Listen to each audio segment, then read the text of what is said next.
天然，你个赔钱玩意儿！这可是北宋汝窑玉壶纯瓶，价值1000万，把你卖了都赔不起。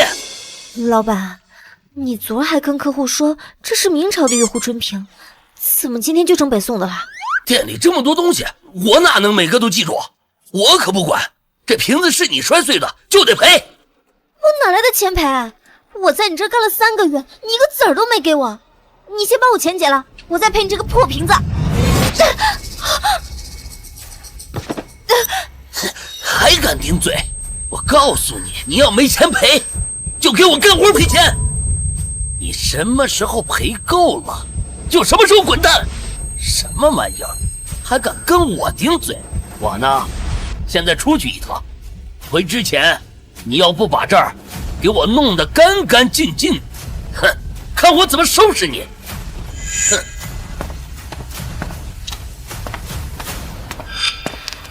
这个周扒皮竟然敢打我！喂，你踩到我了，还不会把脚挪开？什么声音？谁在说话？就是小爷我呀，都怪你！上周刚从窑里烧出来，想着被有钱人买走，过个好日子呢，这就被你摔碎了。我的妈呀！见鬼了！见鬼了！哎呦喂，你干什么呢？哈哈，玉虎春，没想到你也有今天。往那边去点，别把你的气泼我身上了。你不也是昨天刚出来的，身上的气也没干，我还没嫌你呢。我要回家，我才不是什么金丝楠木，就是一个普通药木而已，快放我回去！吵死了，还让不让人睡了？怎么回事？我怎么能突然听到这些文物说话了？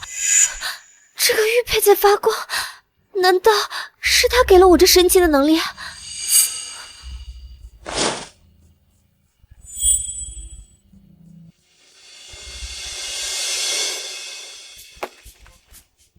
玉蝶，玉蝶，你告诉我，谁是这屋里最贵的宝贝？那当然是架子上的玉璧姐姐啦，那可是周老板花了1万元买回来的呢。周扒皮跟我说，这玉璧是上好的和田玉做成的，价值1亿。哈，这个奸商跟我说屋子里的都是真的，明明都是一堆不值钱的假货。发了，这下真的要发了！既然我能听到这些文物说话，那我去古玩市场捡宝，岂不是轻而易举？万一捡到一个稀世珍品，那我下半辈子就衣食无忧了。走过路过不要错过，只要50元即可把我带回家。哎，买我，我只要20。当然买我啦，我才10元。这些东西怎么一个值钱的都没有？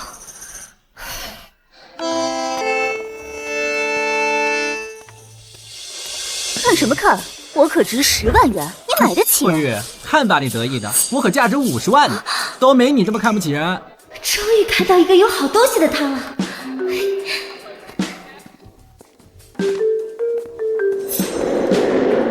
老板，这个顶多少钱？70万。这么贵啊？美女，我这摊上的随便东西你都买不起，赶紧走吧！啊！你。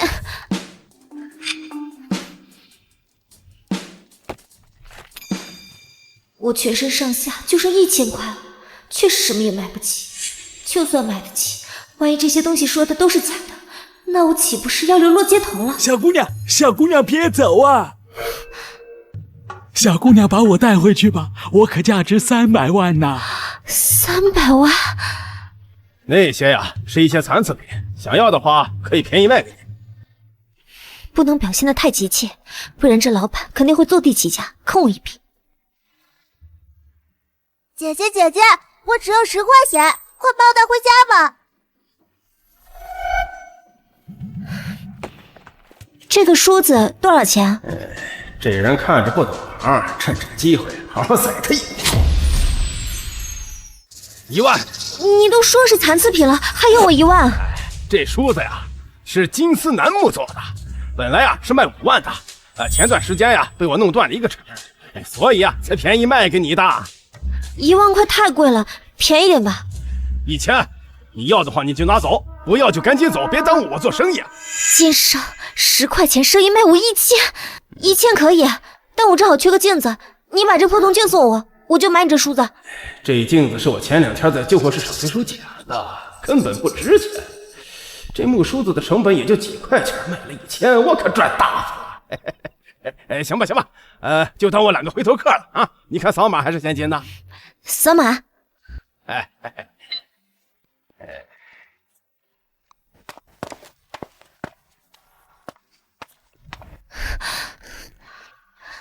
童静，告诉我，你是什么朝代的宝贝，居然这么值钱？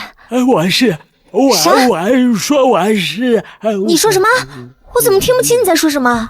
算了，300万，全部身家没了，可千万别让我失望啊！当务之急是得赶紧找个靠谱的古董店进去估个价。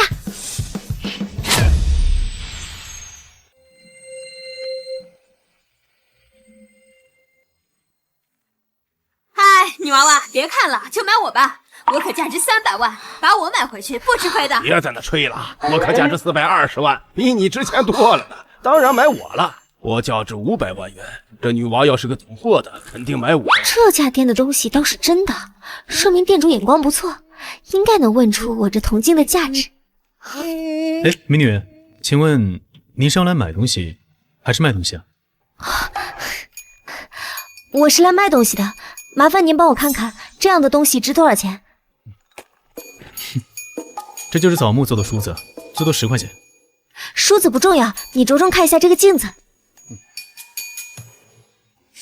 美女，这铜镜是仿品，也不值钱。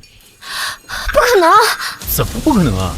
这铜镜的手感粗制滥造的，一看就是仿品，真不值钱。美女，你是刚入行的新人吧？下次买东西的时候仔细看看，别再当冤大头上当受骗了。你才冤大头呢！我本来看你店里好东西这么多，以为你就是个鉴宝大师，没想到就是个空架子。说什么？再说一遍！我说你是个有眼无珠的空架子。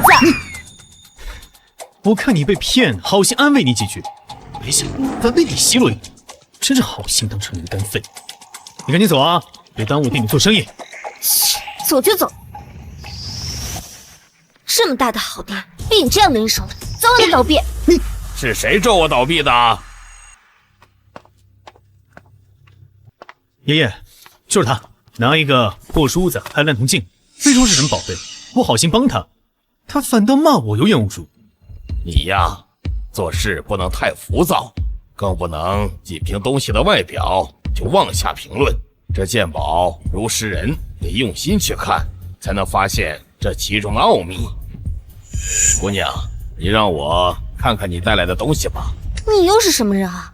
不会也是个中看不中用的花架子吧？哎，你胡说八道什么？我爷爷可是陆仲林，多少人请我爷爷去看宝，他都不去呢。现在肯看你这些破铜烂铁，你就偷着乐吧。陆仲林，国家级鉴宝大师，之前只在电视上听过他的名字，没想到今天见到真人了。陆大师，久仰久仰，我刚刚言语不善，您别往心里去。我也是，快让我看看你的东西吧。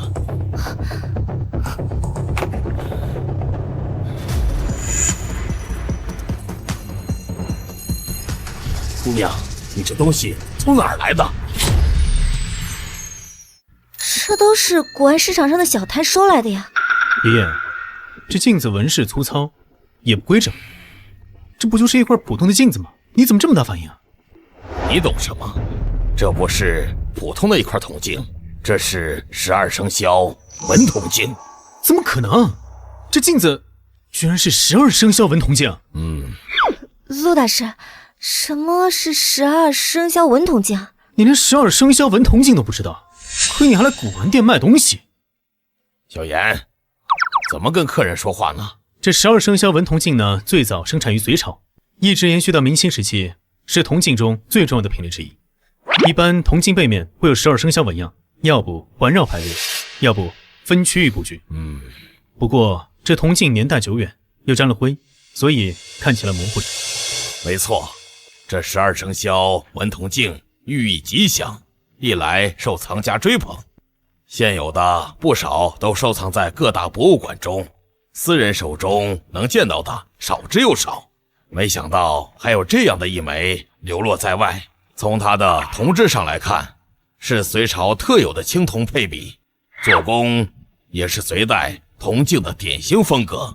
纹饰古朴大气，布局疏朗有致，只是品相不算完美，但好在年代久远，品类珍稀。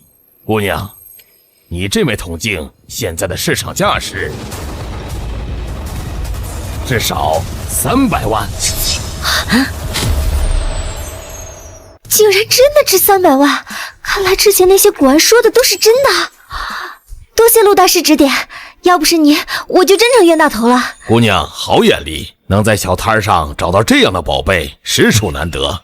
不知道你是想自己收藏，还是想出手？陆大师，我想出手，不知道您这儿收不收啊？当然收，这样的珍品能留在我们陆氏古董行，是我们的荣幸。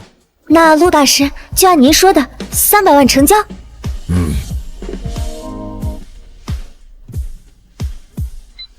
预收款到账哥元，10、100、1000万，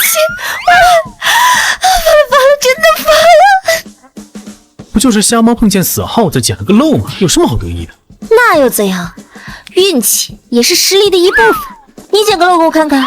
不过就你这眼光，连12生肖纹铜镜都认不出来，就算真的宝贝摆在你面前，也得被你当成破铜烂铁。还是别出来丢人现眼了。你少逞口舌之快，有本事跟我比一场。比什么？就比鉴宝。10分钟内，咱们各自在店里找一件宝贝，让爷爷当裁判，看谁的价值更高。你要是输了，就把刚才赢的300万送给我。那要是你输了呢？我要是输了，我给你翻倍，600万，怎么样？敢不敢赌？有什么不敢的？比就比。这陆氏古董行我从小逛到大，所有藏品的底细我都清清楚楚。10分钟内找件值钱的宝贝简直轻轻松松。他就是个刚入行的新手，根本不可能在短时间内找出什么真品。我赢定了。反正我能听见这些古玩的声音，别说10分钟，就算1分钟，我也能精准锁定高价藏品。这场比试简直就是稳赢啊！既然你们都有兴致，那我就来做这个裁判。10分钟倒计时，现在开始。我记得这里摆着几件年代久远的玉器，价格不菲。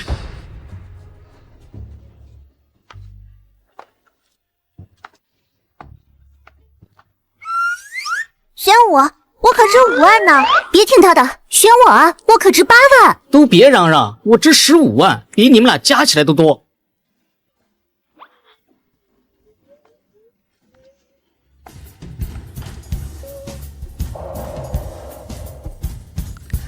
就你了，找到了，爷爷，清代的和田白玉佩，至少35万。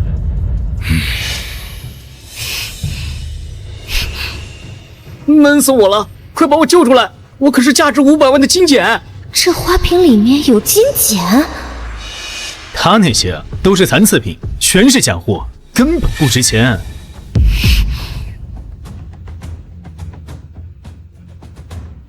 就他了。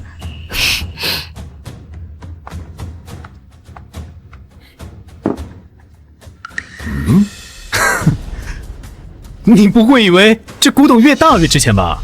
你这个花式暗沉，纹饰粗糙，一看就是仿品，假的不能再假了。我这个可是正经的老物件儿，质地温润，花式工整，至少值35万。你这瓶子吧，也就是个几十块，跟我的玉佩比啊，差着10万8千里呢。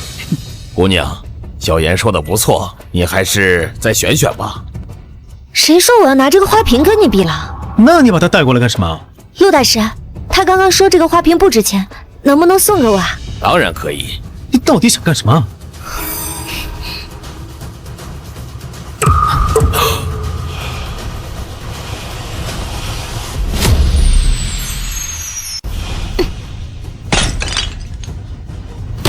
哦，你干什么？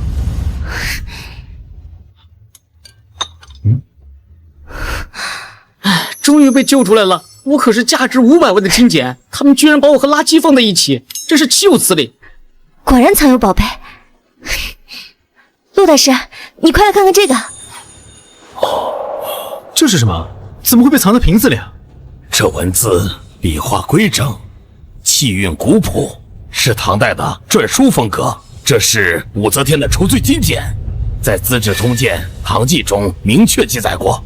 武则天晚年心怀愧疚，为忏悔一生罪孽，特派使臣前往嵩山峻吉峰投下赎罪金简，以求上天宽恕。什么？这等国宝，岂容你能触碰？哎，小冉，你可知这金简的来历？它上面记录的正是武则天对自己一生功过的忏悔，是研究唐代历史和武则天生平的绝佳实物证据，是真正的国之瑰宝。从金质纯度、铭文风格、制作工艺来看，这确实是真品，而且保存得如此完好，市场价值至少500万。500万！看来这场比试是我赢啊！没想到我家的古董行里竟然藏着如此重磅的宝贝，更没想到居然被他从一个不起眼的仿品花瓶里找出来。小野，现在你明白了吧？鉴宝最忌浮躁和主观臆断，你只看花瓶表面就断定是仿品，却忽略了里面的玄机，这就是你和这位姑娘的差距。既然这金简的价值已经确定了，那按照之前的赌局履行约定吧。赌约是你们定下的，自然算数。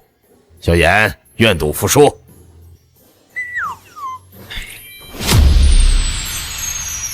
陆大少，愿赌服输。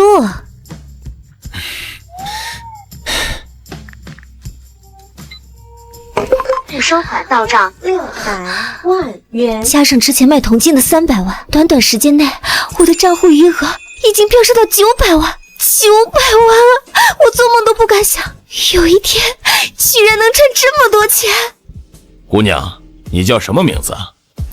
陆大师，我叫秦冉。小小年纪不仅有这样的状态，眼力和见识更是远超同龄人。这武则天的除罪金简藏在这不起眼的仿品花瓶中，连我都未曾察觉，你却能精准找到，实在难得。多谢陆大师夸奖，都是因为那个碎片，我才能听见这些文物说话的，要不然我也发现不了这个金简。啊，对啊，这碎片竟然有如此神奇的力量，若是能找到其余的碎片，我会不会拥有其他能力啊？陆大师，这个玉佩碎片有几块找不到了，您见多识广，能不能帮我看看这个玉佩碎片啊？这碎片的材质很特殊，它既不是常见的和田玉翡翠，也不是普通的秀玉独山玉，它的质地温润细腻，隐隐透着奇异的光泽，纹路也颇为古朴，不像是现代工艺所能打造出来的。一时之间，我也认不出它的来历。这个玉佩我好像从哪里见过。你见过？前几个月，我跟爷爷去参加王林老先生的品鉴会，在他家里好像有一个类似的碎片。当时他被放到了一个酒盒里，我就扫了一眼，只记得这纹路有点像，但是不确定是不是这款。王林老先生，那个著名的古董收藏家，你快帮我问问，如果他真的有这个碎片，我愿意重金购买。我凭什么帮你问？你刚才赢了我600万，现在还让我帮你跑腿啊？你这孩子，要不是小冉，这金简早被你当垃圾清出去了。咱们陆氏古董行可错失一件国宝，人家帮你这么大的忙，让你打个电话问问，怎么了？好，我现在就打。小冉呐，你年纪轻轻，眼力和见识都远超同龄人。你今年多大了？身边有没有合适的小伙子？陆大师，您别打趣我了，我还差得远呢。啊，我今年23，暂时没考虑到这件事儿。哎，不要叫什么大师，你要是不嫌弃，就叫我一声陆爷爷吧。以后在我们行里遇到什么难处，或是想找人讨教鉴宝的门道，你尽管来找我，别跟爷爷客气。我这孙子叫陆岩，比你大2岁，今年25，做事情毛毛躁躁的。你灵通又勤勉，跟他正好互补。有时间了，帮我提点提点他。你们年轻人脾气相近，一定比跟我这个老头子聊得来。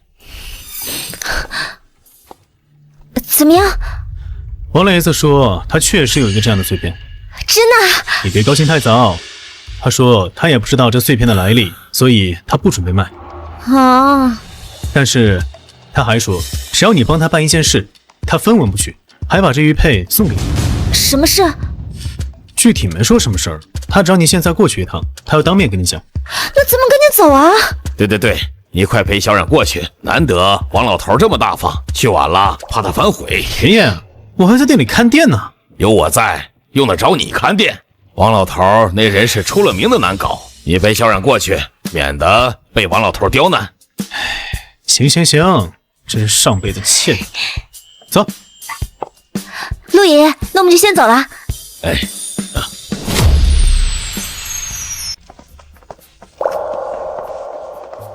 小妍来了，来，快坐。王老先生，打扰您了。老头子我在家闲得很，你要来我高兴都来不及呢。就是这位姑娘想买这玉佩碎片吧？王老先生你好，我叫秦冉。秦小姐，你看看，这碎片是不是你要的？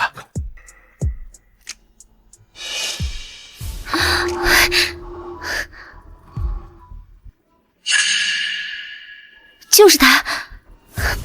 王老先生，您刚刚说的事情是什么？只要我能做到，一定尽力。看样子你确实需要这个碎片，既然如此，我也不绕弯子了。老头子我前几天得到3个宣德炉，这3个宣德炉里呢，只有1个是明代宣德年间真品，其余2个都是仿品。我给你半个小时时间，你如果准确的找出真品，这枚玉佩碎片就归你，分文不取。王老先生，宣德炉可是出了名的难辨，您也不能为难人吧？没问题，用不了半个小时，给我5秒就行。你疯了！宣德炉根本就没有官方标准器，形制、铜制、款式全是靠旧藏记载和文书对比。就算是我爷爷这种鉴宝大师，也很难在半小时之内辨出哪个是真品。你个刚入行的呆瓜，半个月都不一定看出来，还5秒呢！你想不想要玉佩了？就5秒钟，如果我认不出来，立马就走，绝不逗留。秦小姐好大的口气，你只要在5秒内辨出真品，那真品我一并给你。王老先生，他这人吧，脑子不太好使，说的话不能当真，而且他才刚入行，要辨认宣德炉还是有些困难的。就是因为难才有意思。秦小姐既然敢说5秒钟确认出真品，自然是有真本事的，我相信。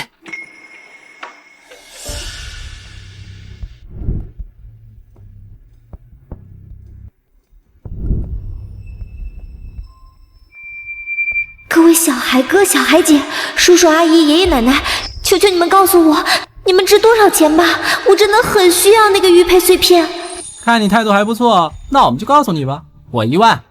我值10万，老头子我价值1000万。这个是真的。你这一看就是仿品。你看这个，铜质温润，款式规整，手感都不一样，这个才是真品。秦小姐，你再仔细斟酌斟酌，一旦选错，这碎片就归我继续收藏了。我虽然看不懂什么铜质款式，但是选贵的准没错，就选这个。哎呀，完了，你这样胡来，我们就要被赶出去了。早知道不带你来了。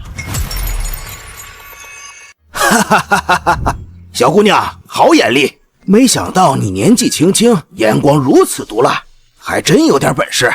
王老先生，您这是什么意思啊？您是说他选对了？这个真的是真品？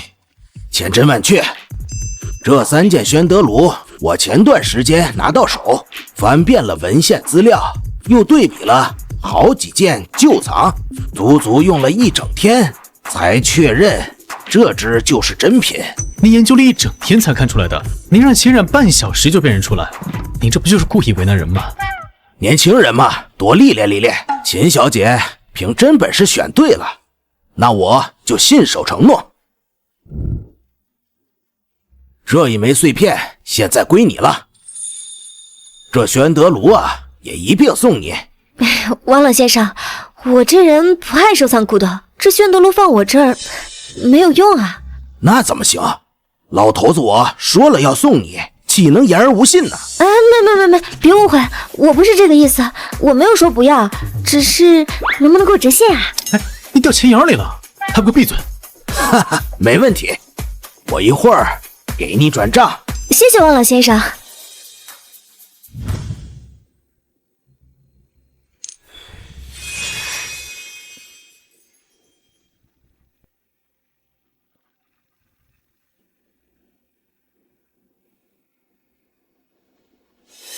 我现在不仅能听到文物说话，还能看到它的来历和制作工艺呢。既然碎片已经给你了，那可否给我讲一讲，你是怎么认出它是正品？秦小姐，秦小姐，哎，发什么呆啊？王伯伯跟你讲话呢。难道只有我一个人能看见这玉佩发出的星光？你有没有看到什么奇怪的光？什么光？哎呀，你先别管这个。王伯伯问你怎么看出真品的。果然只有我能看见。王老先生，这3个炉看似相似，实则差异很大。这个炉子虽然表面破旧，但是铜质不纯，里面掺了过量的铅锌，导致手感厚重干涩。而且款式大明宣德年制，字体呆板，这明显是现代仿品的特征，市场价最多1万。这个应该是清代中期的高仿，比这个早期仿品强一些，但是拆锡过量，所以导致色泽不均暗沉，纹饰线条不够流畅，缺少明代宣德炉的古朴气韵，市场价10万左右。而这个真品采用的是明代宣德年间风靡的风墨铜制作而成，铜质纯净温润，上手手感重却不压手。这个炉子的款式是楷书阴刻，字体苍劲有力，笔锋转折自然，再加上包浆是天然形成，细腻醇厚，这正是明代宣德炉的特征，价值足足1000万。好，说得好，小姑娘年纪轻轻，不仅眼力毒辣，还能把其中的门道说得如此透彻，前途无量啊！王老先生，您过奖了，我就是碰巧运气好，能分辨它们的差异而已。您要是之前问我，我肯定说猜的，但现在我连物品的来历和特征都能看透，说这些自然信手拈来。哎，王老先生，既然我解答了您的疑惑，不知道您是否能告诉我这枚玉佩碎片您是从哪儿获得的？我想集齐其他碎片。这碎片是我前段时间到一个古董店买东西，老板随手送我的。我看那玉质特殊，纹路古朴，不像凡物，我就收下了，也没多想。古董店？那您还记得那家店叫什么名字吗？方便告诉我吗？名字好像叫周氏古董店，具体位置记不太清了。老板呢是一个姓周的男人，名字叫什么来着？周强啊，对，是周强。姑娘，你怎么知道？不瞒您说，这个周氏古董店是我之前打工的地方，这个周强就是我的老板。还有这种缘分呢？我和周强还算有一点交情。既然你要寻找剩下的碎片，我可以帮你问问。不必了，我还是亲自走一趟吧，毕竟他还欠我3个月的工钱没给。我跟你去吧，我爷爷说了，让我好好谢谢你。周强可是古玩界出了名的无赖，要是我没跟你去，你受欺负了，我爷爷肯定骂我办事不力。那就谢谢你啦。好，有小妍陪你，我就放心了。哎，等等，小姑娘，你年纪轻轻，竟然有如此的鉴宝天赋，前途不可限量啊！以后古董界遇到什么难题，或者想要交流鉴宝心得，随时可以来找我。那就谢谢王老先生啦。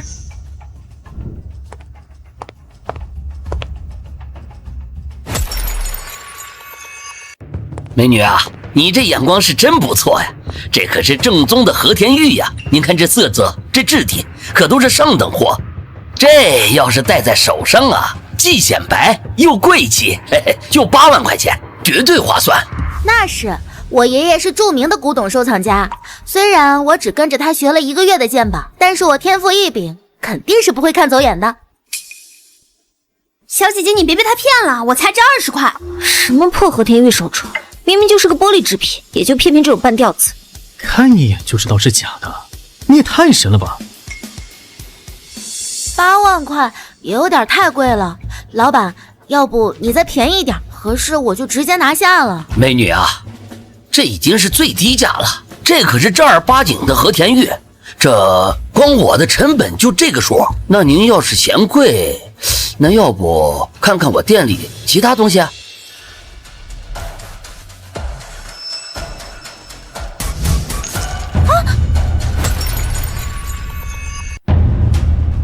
这不是我弄掉的，就是你摔碎了我的和田玉手镯，价值80万，1分都不能少，赶紧赔钱！80万，刚才说是8万，现在怎么又变80万了？而且是你自己不小心弄掉的，这根本就跟我没关系，你这分明就惹人！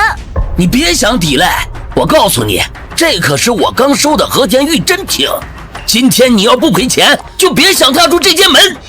秦冉，你跑哪去了？擅自离职这么久，我店里东西少了，谁的责任？不过呢，我现在没时间和你理论，一边待着去，别耽误我聊正事儿。我刚才看得清清楚楚，明明就是你自己没接吻才摔的镯子，跟人家小姑娘没关系。就是你有什么证据吗？我说了是他的错，就是他的错。今天他要是不赔钱，别想离开这儿。你这是在敲诈！你敢这么跟我说话，小心我辞退你！哎，周老板，做事要讲良心，要不然很容易把古玩圈的名声给搞坏了。陆公子，我看你呢是陆仲林大师的孙子，我可不想跟你撕破脸。哦，但今天这小姑娘可摔碎了我价值80万的手镯，必须赔钱。周强，你少信口雌黄了！你这镯子成本最多20块，居然敢说它价值80万！你胡说八道什么啊？这可是正宗的和田玉，就是这个价格。再说了，你个小姑娘懂什么鉴宝？陆少爷，咱们古玩行呢有古玩行的规矩，货不离手，谁摔碎了就得谁赔。如果你执意要为这小姑娘出头的话，那只能报警，让警察来给我评评理。周强，你少在这里信口雌黄。它的断口处，玻璃特有的贝壳纹状清清楚楚。它要真是和田玉，那它应该是颗粒状的。还有这味道，明显是人工做就的化学颜料味道。要真是和田玉，怎么可能有这种味道？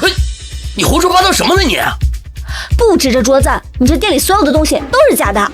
那个破瓶子，釉色浮叶，花纹呆板，顶多是现代工厂的仿制品，价值最多50块。还有那个破木盒子，你给我吹什么金丝楠木？上面的花纹明显是人工做成的，用的还是柚子木，成本最多20块。还有那副黄公望真戒，明显就是伪造产品，刷了一层做旧包浆，一文不值。你给我闭嘴！今天的事儿，要么道歉放人家小姑娘走，要么我就出去嚷嚷，让所有街坊邻居们还有路过的顾客都知道，你用个20块的镯子讹顾客，而且店里的还都是假货。你觉得以后还会有人来你这破店吗？就是，如果你再不放我走，我就跟你拍视频发到网上曝光你。行，哎，算我倒霉好吧，赶紧走。我叫张希，今天谢谢哥哥姐姐们帮助，我还有事先走了。如果下次遇到，我一定好好感谢你们。哎，你们还想干嘛？今天我来这里2件事，第一，我要辞职，把欠我3个月的工钱9000块一毛不少的转给我。结工资？你擅自离岗这么久，我没去找你就已经不错了，你还想结工资？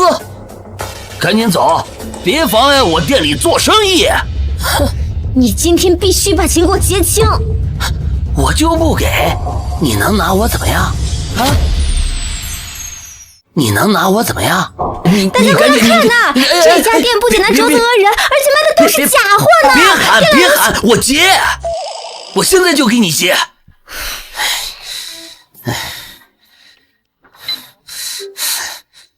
9000块转过去了。哼，我还有一件事，王林老先生喜欢这块玉佩碎片，托我来买，剩下的碎片在哪里？你认识王玲？你管我怎么认识的？赶紧说，到底有没有剩下的碎片？碎片在哪？这个碎片呢，是之前一个私人买家给的。你别看它残缺，但质地温润细腻，我看着不错，就把它收下来了。这后来呀，那个王总看着挺喜欢的，我就转手啊让给他了。什么私人买家？你还记得他长什么样子不？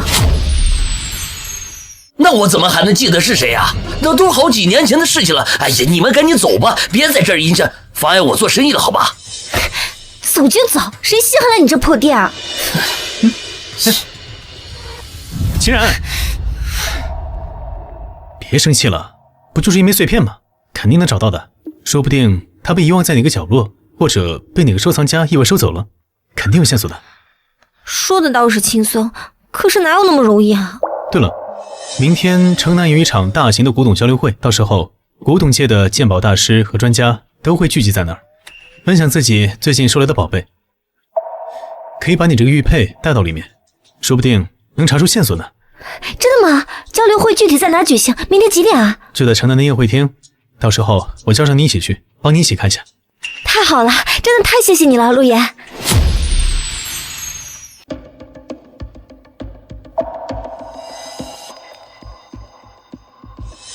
我爷爷在那儿，王老先生也在，走。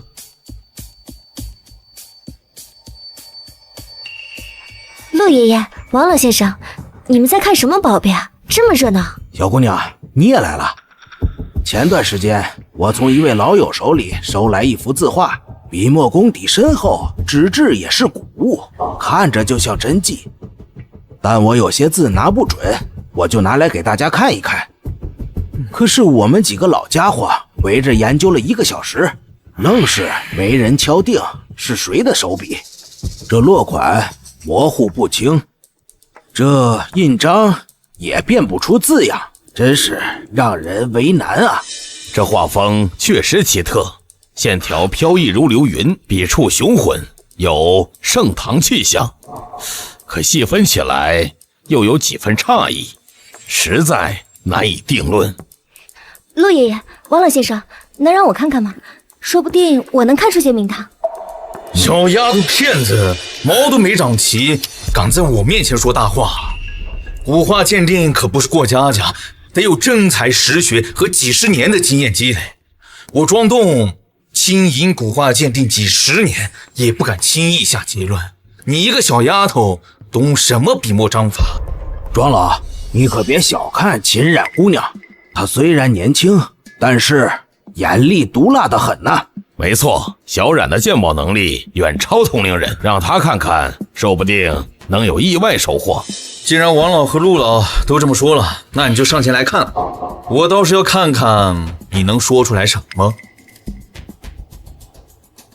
老头子，我可是吴道子所做的8大人爵图，这群人看了这么久都没发现我，真是眼拙呀！价值100亿元。100亿！小冉，怎么了？小姑娘，看不出什么，没事儿。就连我们这些老家伙也看不出什么，你看不出，实属正常。我就说嘛，一个小丫头罢了，还真以为自己能看出什么大名堂啊？这不是普通的古画，这是吴道子的真迹，而且还是……吴道子？你胡说的吧？吴道子的真迹早在安史之乱和唐末皇朝起义中化为灰烬，怎么可能会在这儿？小冉，吴道子的作品仅见后世摹本，无原版转世。你怎么如此笃定这就是他的真迹？哼，简直是信口雌黄。我庄栋研究古玩字画多少年了，敢打包票，这历史上绝无确凿的证据证明吴道子的真迹存在。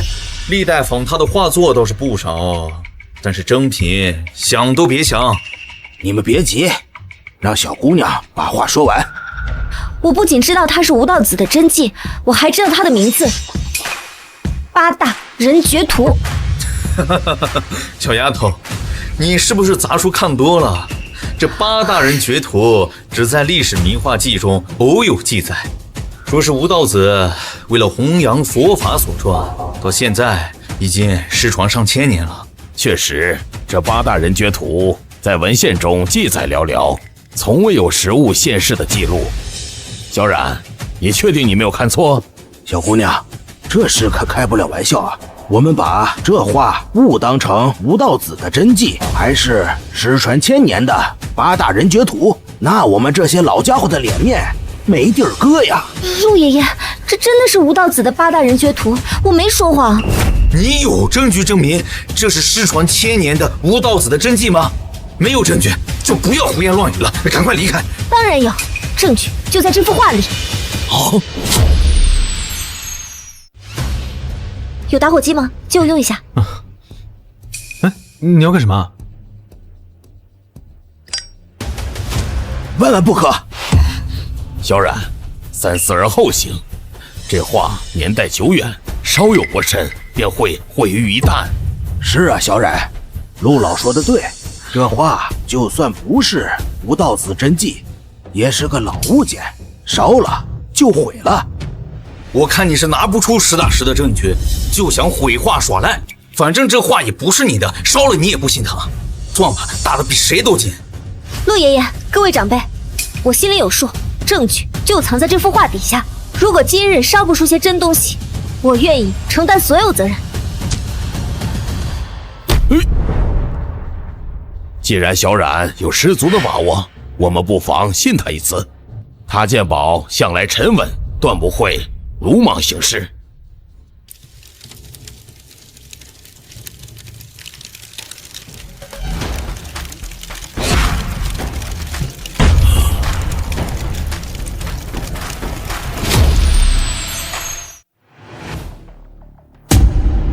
这是，底下竟然还有一幅画！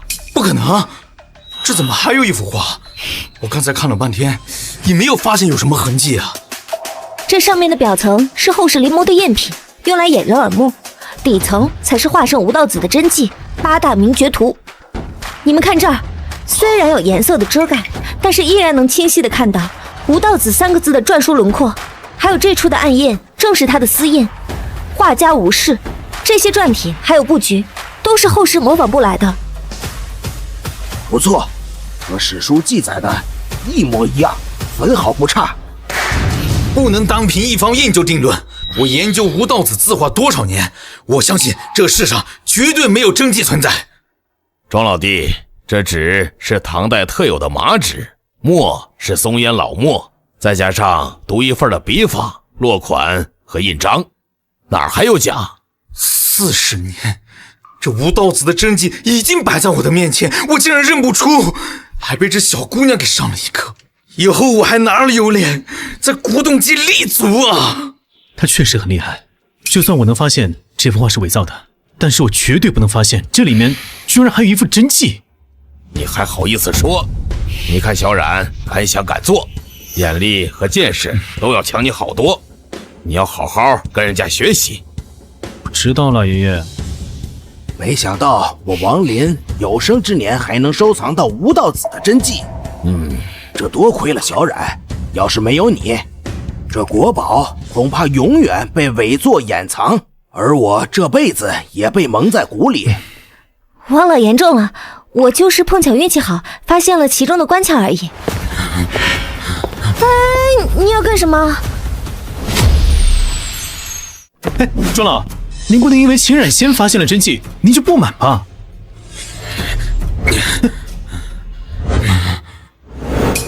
庄老，你这是干什么？你是长辈，我一个晚辈受不起你这一拜。我庄东研究古玩字画40年，还不如你一个年轻的小姑娘看得透彻。之前的狂妄真是可笑。在这里，我向你道歉。庄老，您言重了。鉴宝之路，学无止境。您在这行深耕多年，我还有很多问题要向您请教。好了，我这画研究明白了。刚刚我们的交流会继续进行吧。还有谁有什么宝贝可以拿出来让大家看看？我带了一个东西，今天想请大家帮我看看。小冉，这不就是当初你给我看的那枚吗？怎么还没找到其余的碎片？没错，我自己找了好一阵子，始终没有找到最后那枚碎片的痕迹，所以今天借着交流会，想请各位前辈帮我打听一下看看。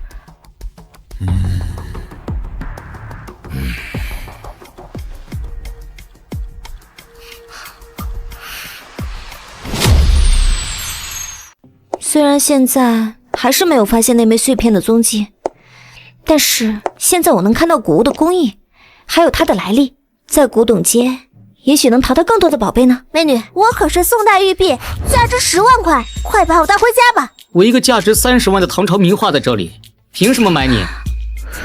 我可是价值60万的西晋铜鎏金带扣，当然买我了。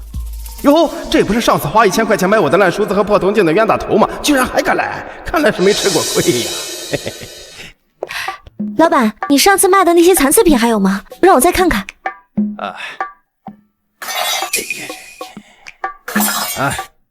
随便看。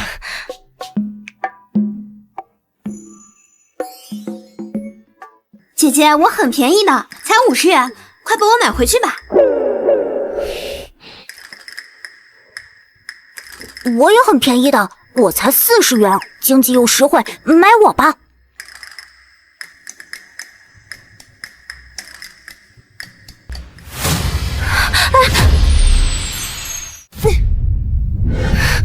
秦冉，你个臭打杂的，也学别人来古董街捡漏，真是异想天开。何倩，你是不是抢东西抢上瘾了？赶紧把东西还我！你有功夫在这捯饬这些破玩意儿，不如想方设法的收拾一下。你看你穿的这是什么样？又土又没有气质，怪不得超哥看不上你。你有空在这里吐槽我的穿搭，不如去保养一下自己。等庄超踹了你，你还可以去勾搭别人的男朋友。你懂什么呀？超哥说了，跟我是真爱，不会抛弃我的。他当初也是这么跟我说的，最后不还是跟你好上了？这种渣男的话你都信，真是无可救药了。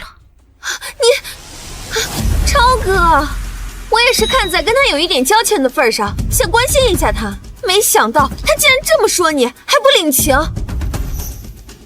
秦冉，倩倩可不像你一样古板又无趣，我可舍不得离开她。倒是你，说话在这夹枪带棒的，你心里是不是还有我？也对，我爷爷可是庄栋，国宝级的鉴宝大师，有他坐镇，我庄家早就成为古董行业里的巨头。我作为庄家唯一的大少爷，又有家世，又有背景，你对我余情未了啊，也情有可原。不过，你要是肯跪下来求我，我倒是可以给你一个提鞋的机会。庄栋，不就是在交流会上的庄老先生吗？没想到他是庄超的爷爷。这怎么离开我之后就开始捡这种垃圾玩意儿来打发时间？你快别恶心我了，根本没人在意你好吗？秦冉，你不会被甩了之后想靠这破玩意儿翻身吧？哼，真是可笑。唉，就这些破东西啊，连50块都不值。这个可是超哥刚给我买的宋代和田玉手镯，价值80万呢，这才是古董，懂吗？谁是宋代的老家伙？我明明是个17、18岁的妙龄少女。什么和田玉？这分明就是釉玉仿做的，价值啊最多就100块，你还好意思带出来，生怕别人不知道你的无知啊！你胡说八道什么？你分明就是嫉妒我给倩倩买这么好的镯子，你嫉妒？有我在，想要什么没有？算得着嫉妒你们？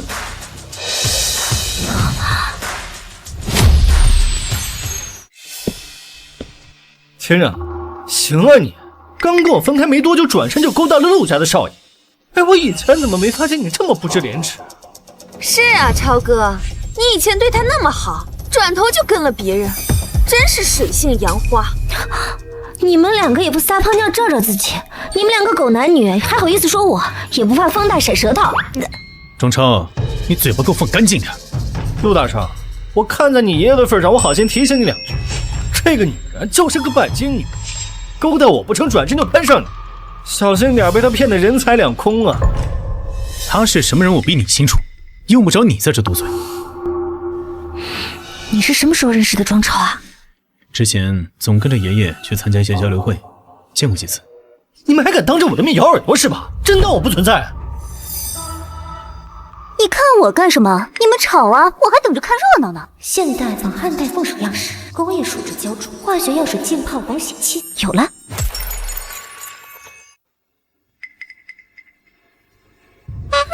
宝宝，我喜欢这个簪子。刚刚老板跟我说啊，这可是汉代的老物件，玉质通透，雕工还好，价值啊整整50万呢。宝宝，我好喜欢，你给我买好不好？喂，不关我的事，你别捧杀我啊！闭嘴！我说你是你就是。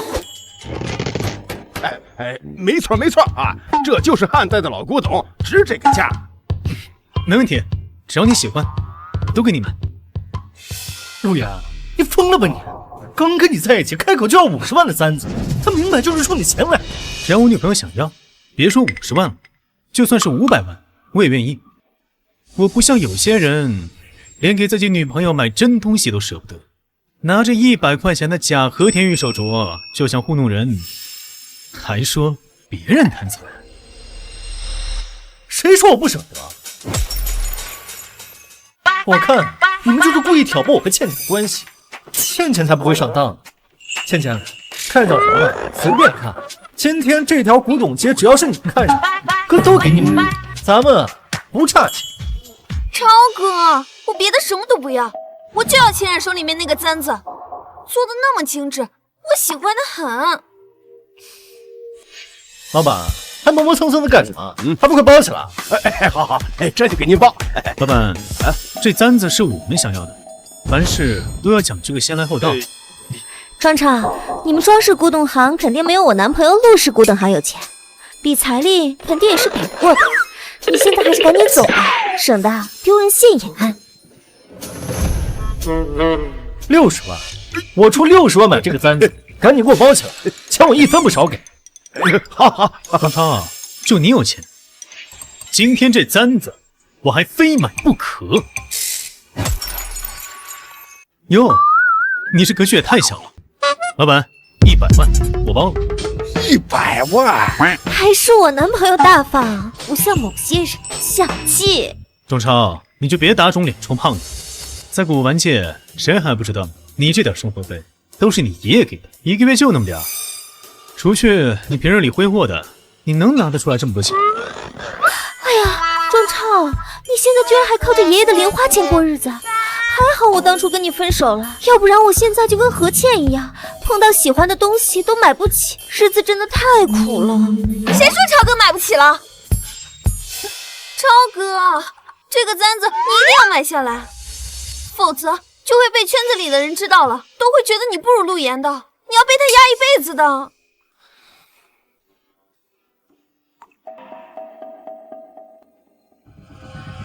200万，我这个簪子要定了。宝宝，200万我还真拿不起，要不咱们下次再买，我给你挑一个更稀罕的。哼，真舍不得。哎呀，刚才是谁拍着胸脯说非买这簪子不可？现在不还是让给我了？老板还愣着干什么？赶紧给我包起来！200万，好，我这就给您包啊！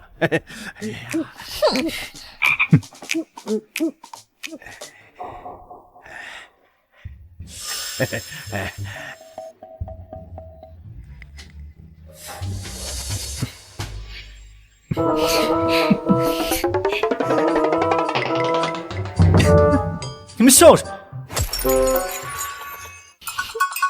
笑你是个蠢货啊！花200万买了个20块钱的簪子，要是让庄老先生知道，可就切断你的零花钱了。别胡说了，他肯定嫉妒你给我买了簪子，少在这里胡说八道。你们不信自己看这簪子，上面的树脂浇筑痕迹都还没干呢，那个血沁的印记也是化工颜料染出来的，用指甲都能抠下来一层。也就是你这种没眼力见的冤大头才会买回去当宝贝。你懂个屁的贱吗？一个半路出家的半吊子，也敢在我面前班门弄斧！你要是不信，自己打开来看看啊。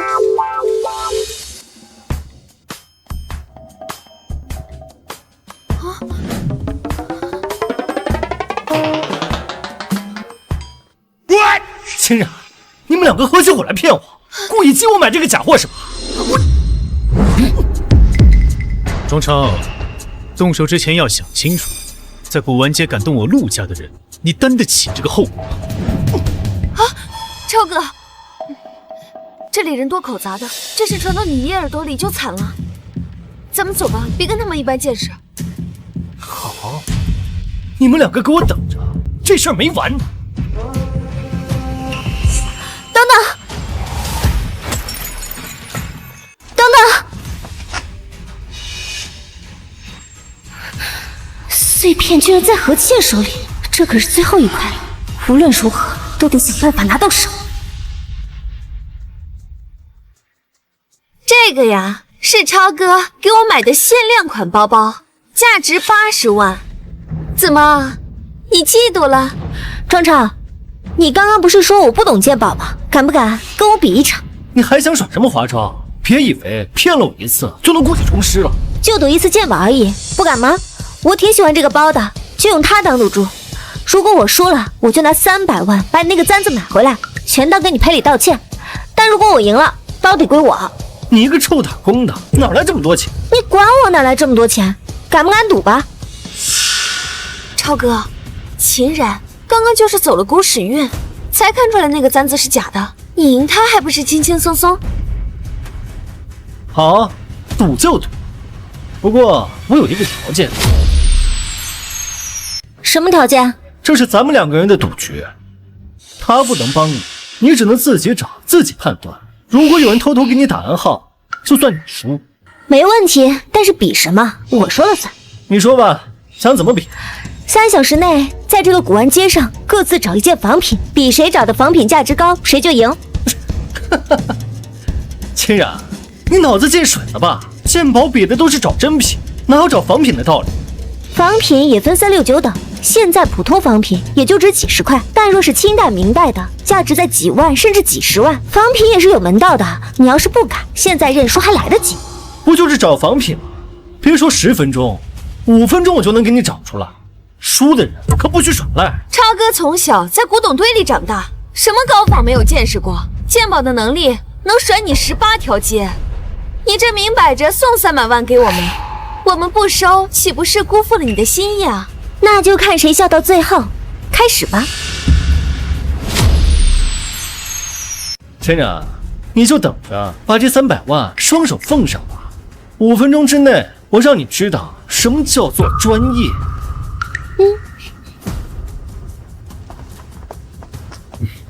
哎，他们都走了，你怎么还不动？时间有限，再不走就来不及了。因为我已经找到了。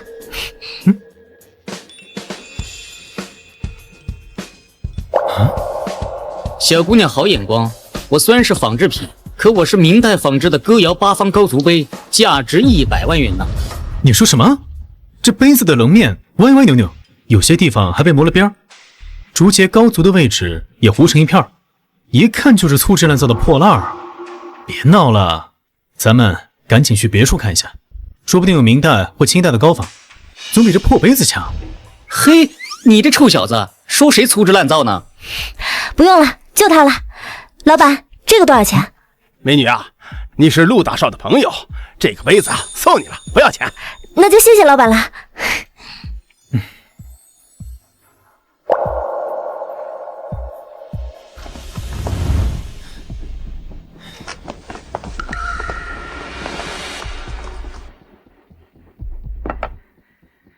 哟，不是说好的5分钟吗？这怎么天都黑了？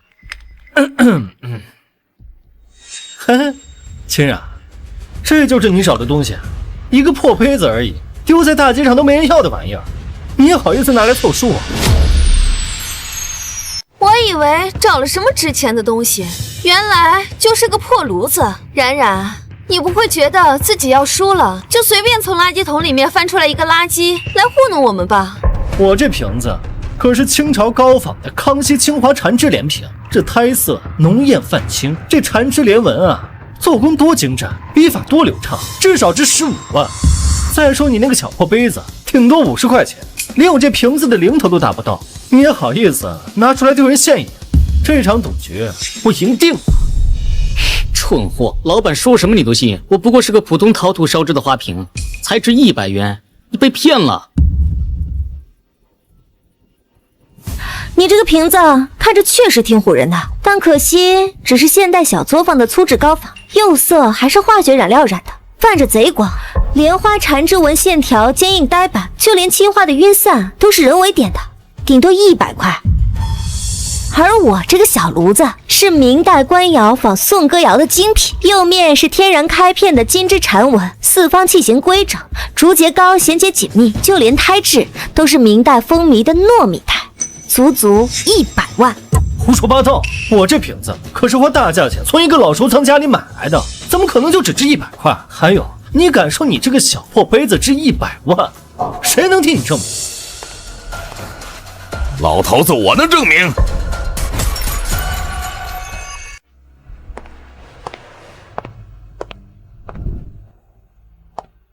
爷爷，你怎么来了？有朋友跟我说你在这里跟人起了争执，我就想着来看看，没想到看了这样一出好戏。爷爷，您坐。小冉，把杯子拿给我看看。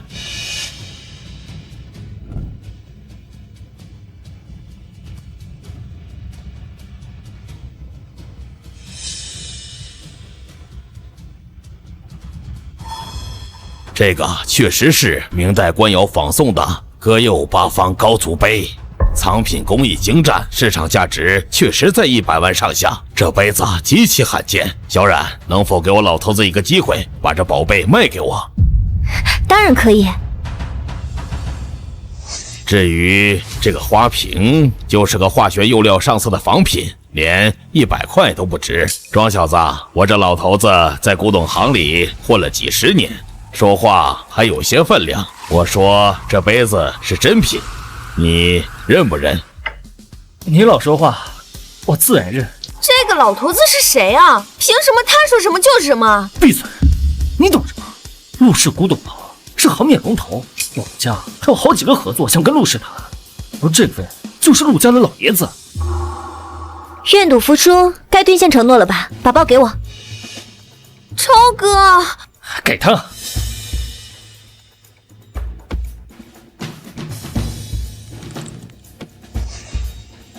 我终于找到最后一个碎片了，有了这个碎片，我的鉴宝能力一定会更上一层楼。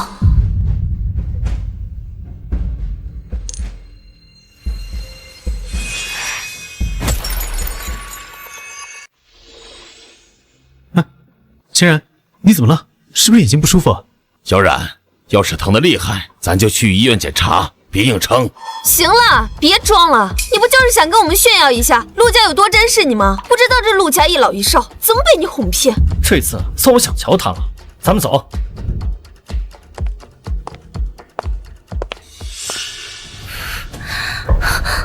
我劝你别盯着我，我可是吉凶之物，小心我缠上你。我现在不仅能食宝，居然还能观气。千然，你发什么呆啊？你眼睛到底怎么样？要不要去医院？我没事。陆爷爷，你这佛珠是哪来的？这是我之前参加拍卖会的时候收来的。怎么了？能给我看看吗？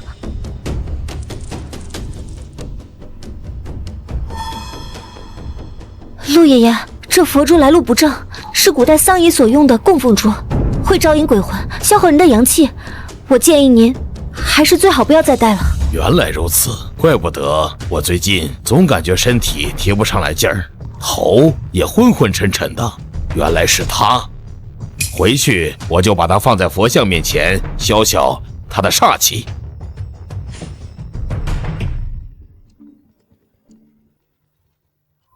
陆老，您现在忙吗？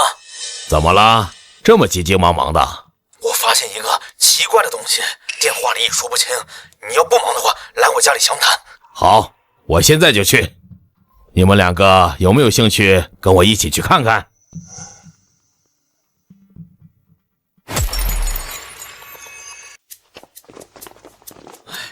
陆老，总算把你盼来了。秦冉姑娘，你也来了，正好我打算让我孙女跟你学习古玩鉴定，她今天正好在家。我一会儿给你们介绍认识认识。西西，出来一下。爷爷，怎么了？这就是我给你提到过的，在交流会上一眼就看出吴道子真迹的秦然。你以后啊，跟这位姐姐好好学学，别像你哥一样，天天不学无术。爷爷，我都跟你说过好多次了，不要把我和庄超混为一谈。我和他又不是一个妈生的，他一个不学无术的私生子，跟我有什么关系？我还是很优秀的。客人还在，你说这些干什么？陆老，让您见怪了，我这孙女让我给宠坏了，说话没有约束。哎，我爷爷说的竟然是你，好巧。你是？你不记得我了吗？那天在古董店，你帮过我。这不是我弄掉的，就是你，摔碎了我的和田玉手镯，价值80万，1分都不能少，赶紧赔钱。我叫庄西，今天谢谢哥哥姐姐们帮助，我有点事儿我就先走了。如果下次遇到你们，我一定好好感谢你们。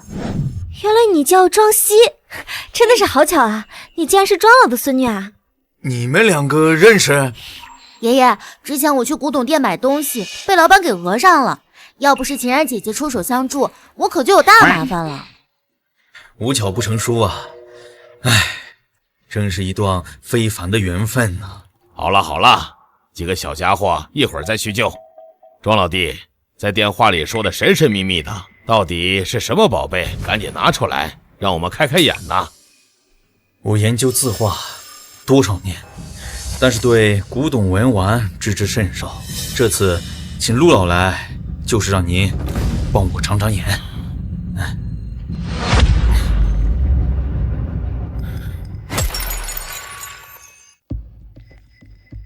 这是前段我那不成器的孙子不知道从哪儿收的，说是能招财的宝贝。我研究了好几天，愣是看不出这是哪位财神。但我看他的材质和工艺绝非凡品，就把他暂时留了下来。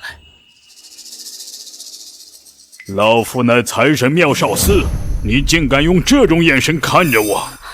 大凶，清代小叶黄杨木雕，包浆温润成蜜蜡色，沾染偏财戾气。明供一招投机之物，暗供可见偏财运。这神像冒着一股诡异的黑色，就算他是个偏财神，也不该带着这么重的戾气。难道这神像里暗藏玄机？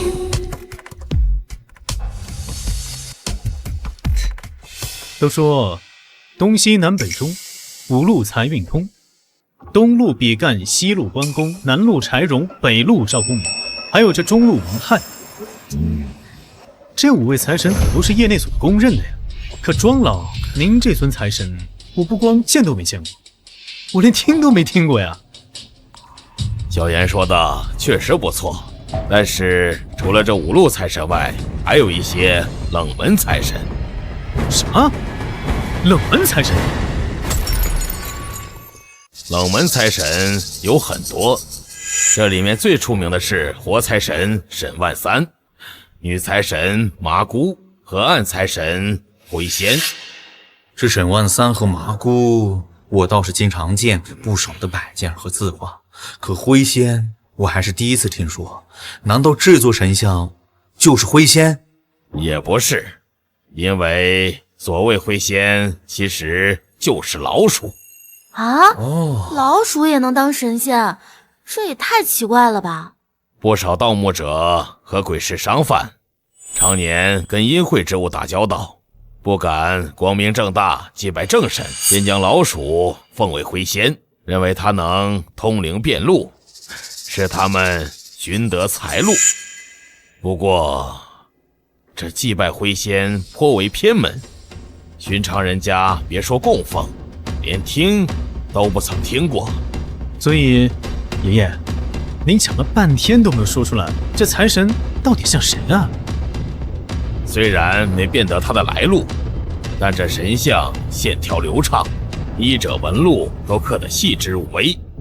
虽然不是财神像，单论材质和工艺，收在家里也不亏。不行，这神像不能留。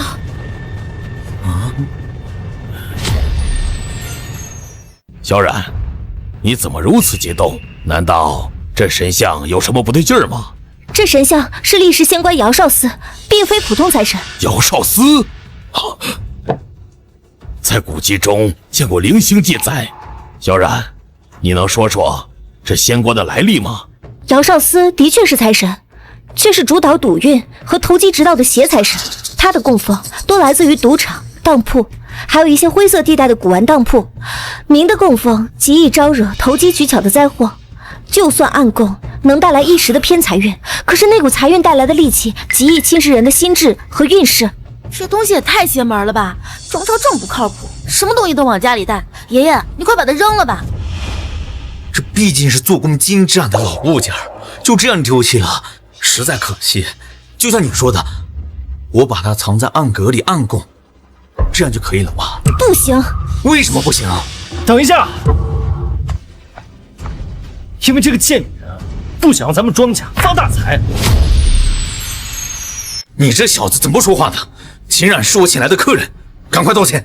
爷爷，你别被她给骗了，这个女人就是嫉妒我之前把她给甩了，所以才见不得咱们庄家好啊。还有这神像，那是我费尽心思投来的宝贝，招财神，她却说是什么邪财神。我看她就是想让咱们庄家把这好宝贝给扔了。我有没有在危言耸听，你心知肚明。这财神你从哪儿淘来的？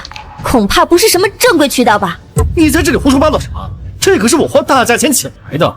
我看你就是嫉妒我找到这么好的宝贝，才在这里胡搅蛮缠。庄老弟，小冉的眼力和见识都非同一般，你是亲眼见过的。这神像若真有问题，只会给庄家招来祸患。既然小冉都这么说了，那这物件肯定不能强留了。那他在家里已经待了这么长时间，他所带来的戾气该怎么化解呢？化解之法我暂时不知，但是当务之急是千万别再让他留在家里了。而且我能感受到它上面的戾气很重，说不定里面藏了其他什么别的东西，甚至可能被人做过手脚，用来承载不该有的阴煞之气。你撞上瘾了是吧？啊，你刚才在古董街走了狗屎运才认出那个杯子，怎么真把自己当根葱了？就你这三脚猫的功夫，也敢在我爷爷面前班门弄斧，真是可笑。庄超，你给我放尊重点，秦冉姐姐是个鉴宝天才，比你这个只知道败家的草包强100倍，我不许你这么说她。你真是个蠢货，什么狗屁鉴宝天才，她就是运气好罢了。3言2语把你骗得团团转，我看你被她卖了，你还记得数钱呢。够了，你们两个都给我闭嘴！小超，你看看你现在像什么样子，不分青红皂白的骂人，哪儿还有半点庄家人的样子？小冉是我请来的客人，还轮不到你在这撒野。哎，爷爷，他分明就是故意针对我。还有，这神像明明是招财的宝贝，他非得说是什么邪物。我看啊，他就是不想让咱们庄家好呢。还说，要不是你带来了这玩意儿，我会这么头疼啊？小冉，你向来沉稳，不会无的放矢。你说这神像有问题，可有进一步的依据？比如这戾气，可否能从材质和工艺上看出什么端倪？哼，你要真能看出什么问题，我把它吃了都行。你还有这种癖好？要不然给你开直播？你就这么自信，他真能看出什么问题了？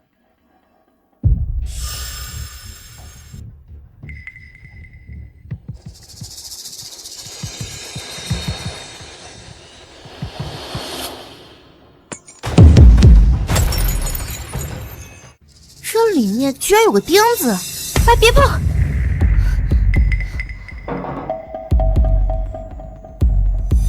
有点本事啊！我在神像里这么久，你还是第一个发现我的。大兄，明代锻造钉头铸龙骨，钉身刻有大明镇墓铭文，带有帝王阴煞，活人拿则家宅不宁，断字绝孙。庄老，麻烦你给我一副手套，东西戾气太重，不能直接用手拿。不就是一个破钉子吗？值得这么大惊小怪吗？你眼瞎呀！这一看就不是普通的钉子。哦，也对，你就是眼瞎，才会买来这么奇怪的东西。你，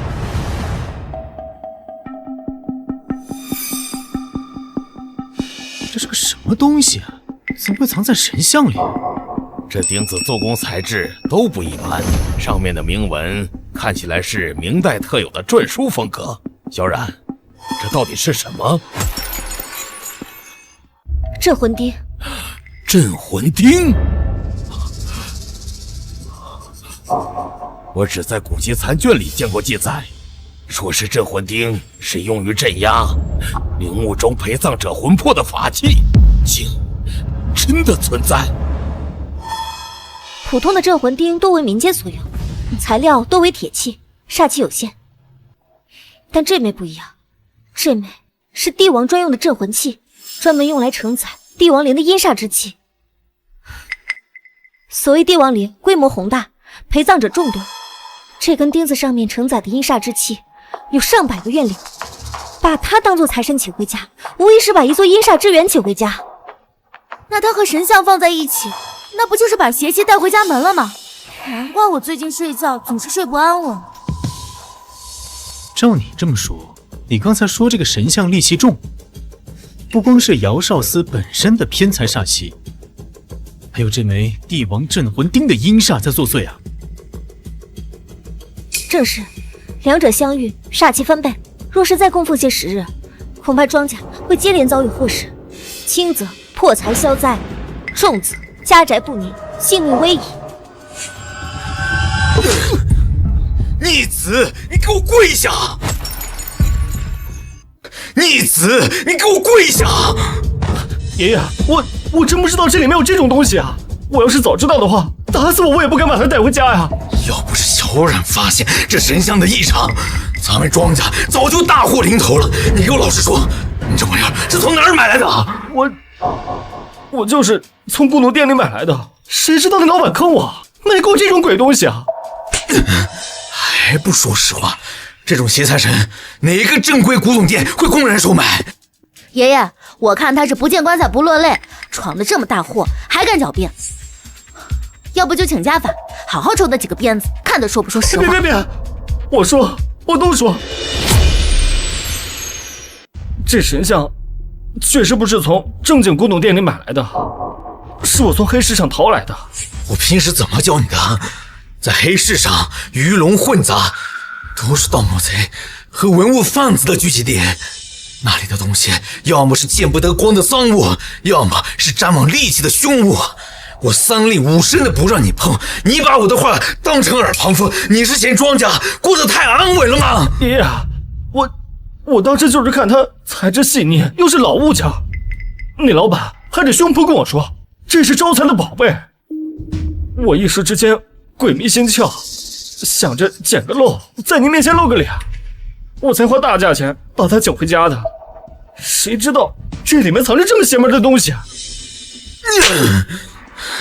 你一句没想到，差点害死咱全家。爷爷，你消气，注意身体。今天的事儿，我必须给你个教训。从今天起，你不准再插手庄氏古董行的任何事情，把你的股份也全部转给西西，零花钱也给你停掉，省得你拿家里的钱再去买这些玩意儿，祸害全家。不要啊，爷爷，您就原谅我这一次吧，我以后一定擦亮眼睛，再也不把这种东西带回家了。再说了，我可是您唯一的孙子，您可不能把我的股份都给庄西西这个小丫头骗子呀！西西比你懂事，也比你有鉴宝的天赋，我把古董行转给他，我也放心呐。自作孽不可活，你就认命吧。陆老，家门不幸，让您看笑话了。外事，小孩子不懂事，教育教育就好了，别气坏了身子。小冉啊，真是多亏了你了，要不是你火眼金睛看出这神像有镇魂钉的凶险，我们庄家就万劫不复了。小超今天对你多有得罪，我等下一定要替你好好教训他。长老客气了，这些都是我该做的，您千万别放在心上。就是这神像和镇魂钉不能继续待在家里了，也不要随便处置，一定要妥善处理。我明白了，我一会儿就让西西把他们送往郊区的清净寺庙，让高僧永金祈福，妥善安放，绝不敢放在家中惹祸。这样处置最好。那时候也不早了，我们就先走了。既然庄老的事情解决了，你就陪我去个地方吧。去哪儿？去了你就知道了。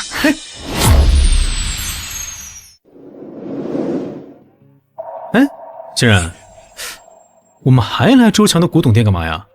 上次的气你还没出够啊？当然是让我手里的钱剩钱啊！我要盘下这个古董店。那你早说呀！我手底下空着的铺子好几个呢，我直接送你一个不就行了？哪用得着这么麻烦？无功不受禄，我才不要你的铺子！而且很早之前我就下定决心要盘下这间古董店，让周强给我做牛做马。唉，最近这生意到底是怎么回事啊？连个进门问价的都没有。这要是一直这样下去啊，我这店呀，可就要倒闭喽。连喝口西北风都喝不着热乎的呀。周强人呢？跑哪儿去了？欢迎光临，本店西施某个。秦冉，你来干什么？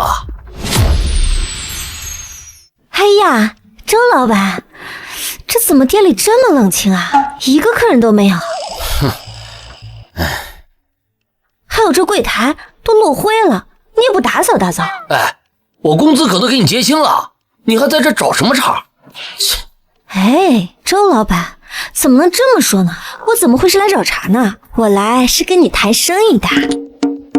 什么买卖？100万，我要盘下你的铺子。哼，100万，就凭你能拿出100万？哎呀，你呀，就是打工的命，还想着开店当老板，真是可笑至极呀！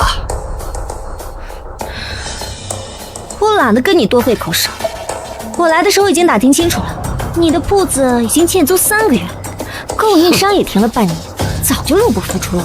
你要是同意，现在就签合同过户；你要是不同意啊，再过半个月，房东把房子收走，你可就1毛都拿不到了。我也可以卖给你，但你只给100万，太少了，你打发叫花子呢。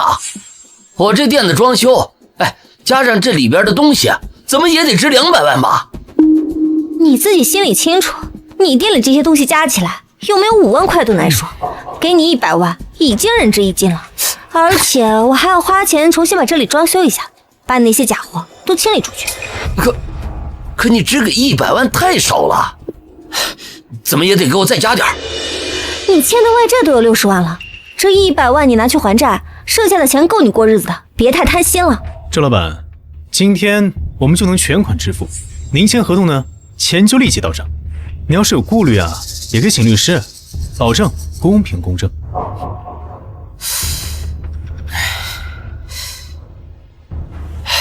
150万，否则免谈。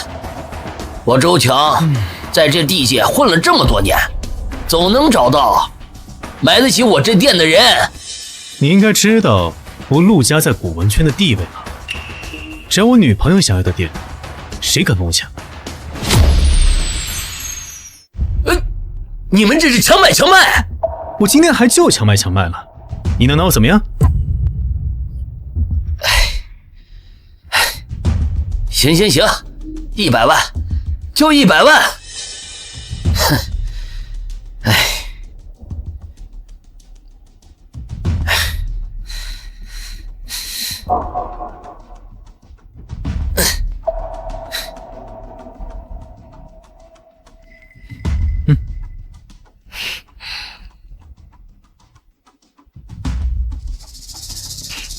钱已经转过去了，现在你可以滚了。哼，